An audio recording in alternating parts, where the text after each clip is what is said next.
Voluntarily turning to God. Bond of love. BD number 6381. October 20, 1955. A bond is tied which forever connects me with my living creation if it turns to me of its own free will, if it, in a manner of speaking, absorbs the ray of love that draws the creature towards me and never allows it to fall.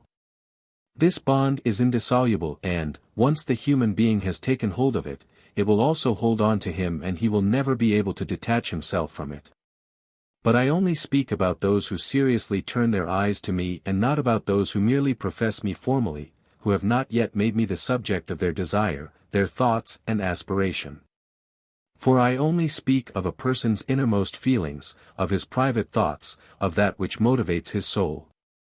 I speak of the person's will, which sought and found me of its own accord. I speak of the will which cannot be compelled by anyone, which cannot be externally influenced but arises from the soul and may turn in any direction of its choosing. A person is born anew the moment he finds me and catches my ray of love with which I chain him to me for all eternity. Regardless of the path he takes, one day it will lead to me for certain, even if the human being still has to endure errors and confusions and it appears as if he has distanced himself from me again.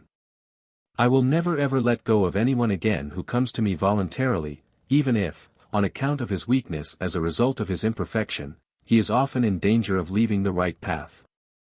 I even walk beside him on misguided paths and time and again push him back onto the right path, for he gave me the right to do so when he turned to me voluntarily, which also assured him my continuous help.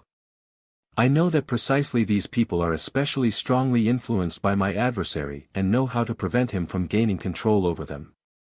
Only I know whose will has voluntarily turned to me of its own accord, and so you humans are unable to judge as to whose will already belongs to me and who is still far away from me, for appearances are deceptive, but you can rest assured that I will help anyone to ascend who seriously strives for me. For I cannot be deceived, I know the state of every individual person's soul, I know every reason for their actions and thoughts and truly make the right judgment. I convey every conceivable help to each person when I recognize the sincerity of their striving.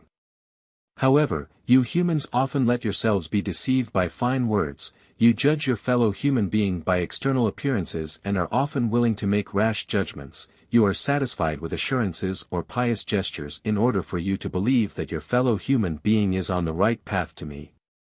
And yet he can still be very distant from me and barely progress one step until he decides to look within himself and catch my ray of love as well, in order to unite with me for all eternity. I am only ever waiting for this moment of conscious desire for me which I, however, will never let pass, for only then will you have escaped the danger of going astray from me again for infinitely long times. Nevertheless, even then your struggle will still be difficult but you will safely reach your goal, since you can always hold on to my bond of love which will draw you up increasingly more and which you will not let go either because you will be happy to have found me to hold on to in your life on earth. But this decision must be made by every person himself. No one can be told or persuaded to make this decision because I only judge what arises from within his heart. Nevertheless, a person's attention can be drawn to me by presenting me to him as a loving father who longs for his children. Then the child can try to establish the right relationship and will feel the father's love and willingly hand itself over to him. And I am waiting for this moment which returns my children to me. From this hour on I will watch over them and no matter what their future way of life will be, it will lead to the goal, because my love will not let anything fall back once it has found me voluntarily. Amen.